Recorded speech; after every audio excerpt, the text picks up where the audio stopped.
Acharya ji, I wanted to ask you, what happens when parents are in conflict? What happens to the child? And how can, though two people love the child very much, but between them there is a lot of conflict, husband and wife. What is the impact on the child? And how can the parent help the child to be a stable adult? It's a double calamity. You see, first of all, there is the basic thing regarding company. Let's say there is only one child.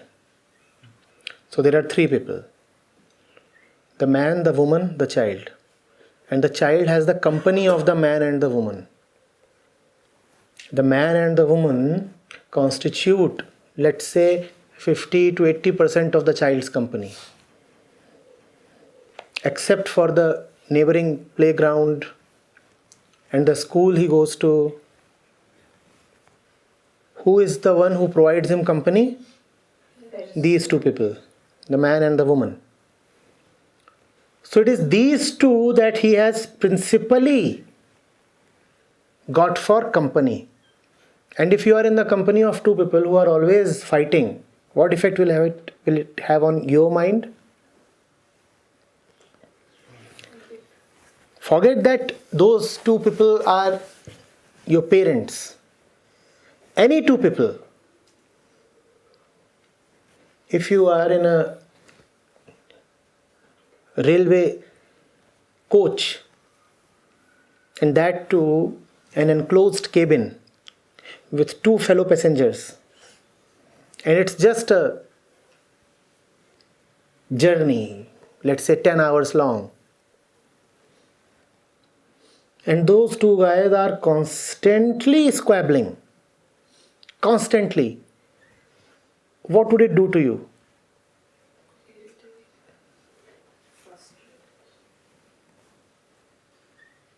If you are very patient, you will try to sleep. If you are a little less patient, you will try to calm them down. If you know even lesser patience, then you will pull the chain. And if you are totally fed up, you may as well not decide to wait for the next station.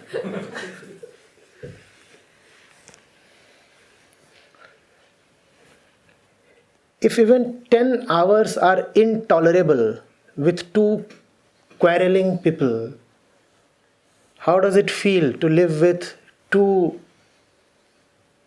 quarreling fools for an entire lifetime? Forget that they are your parents. Any two persons. I said even strangers, fellow travelers in a train. It's a very, very bad thing to happen to anybody, and worse if it happens to the impressionable mind of a child.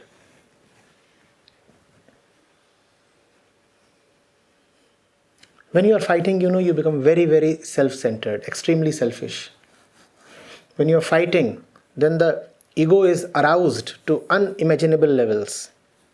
You forget all about anybody else.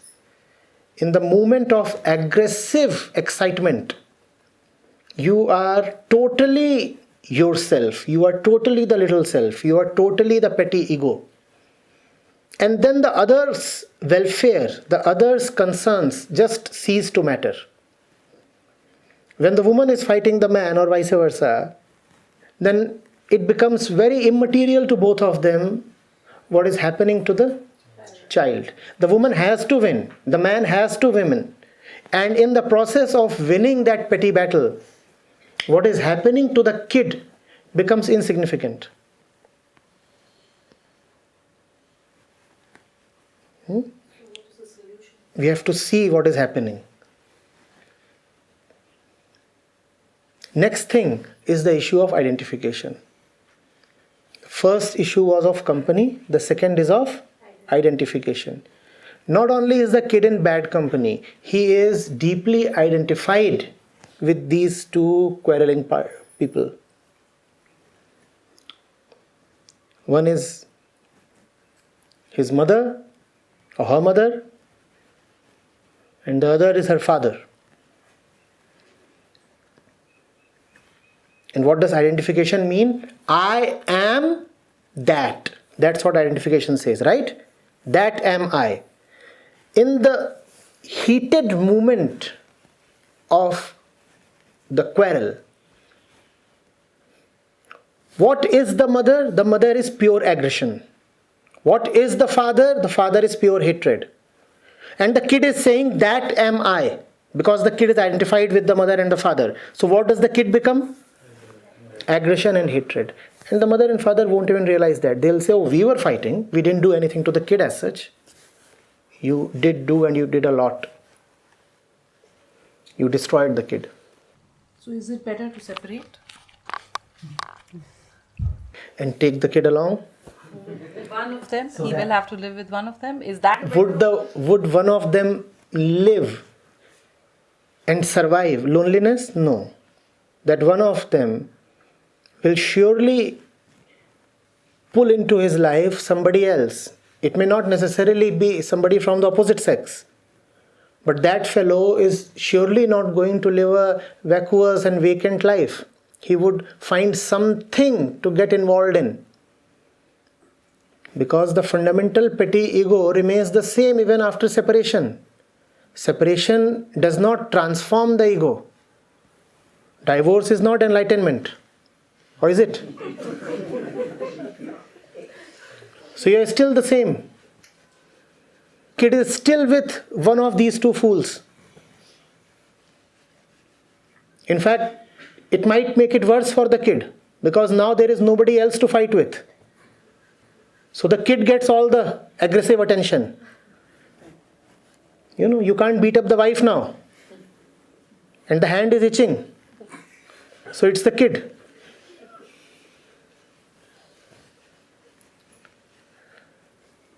Divorce or separation are obviously not the solution. Solution lies in basic inner transformation. And that inner transformation will become easier if the parents see that they have some love for the kid. Sometimes it's easier to do it for others than for yourself. It's easier to say, I will accept defeat, not because I feel like getting defeated, but for the sake of the kid. For the sake of the child, I am prepared to accept defeat. The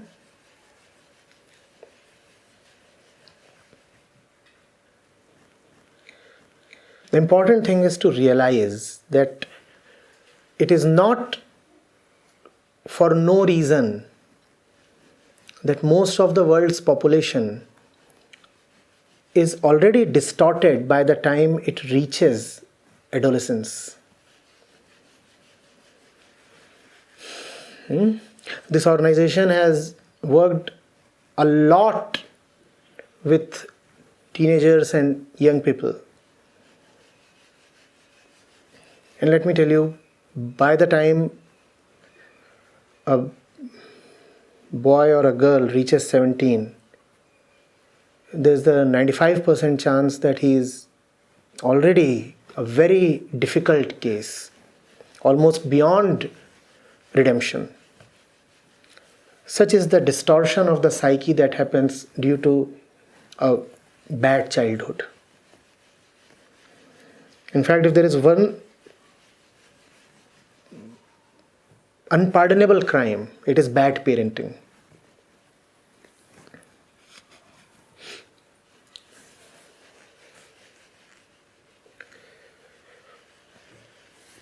You are not even killing someone. You are disfiguring someone and sentencing him to live an entire life. How does that sound? It's like chopping off somebody's limbs, but ensuring that he lives. And he lives an entire life without limbs. In fact, it is probably possible to live an entire life without these physical limbs. But it is far worse living an entire life with a distorted mind. And the parents and to some extent the society and the education, they very badly distort the minds of young people. It is also something very curious and very regrettable that often it happens that the more ignorant a person is, the more desirous he is of having kids. It is not always the case, but it is found very frequently. In fact, if a proper scientific survey is done, maybe a statistical correlation can be established.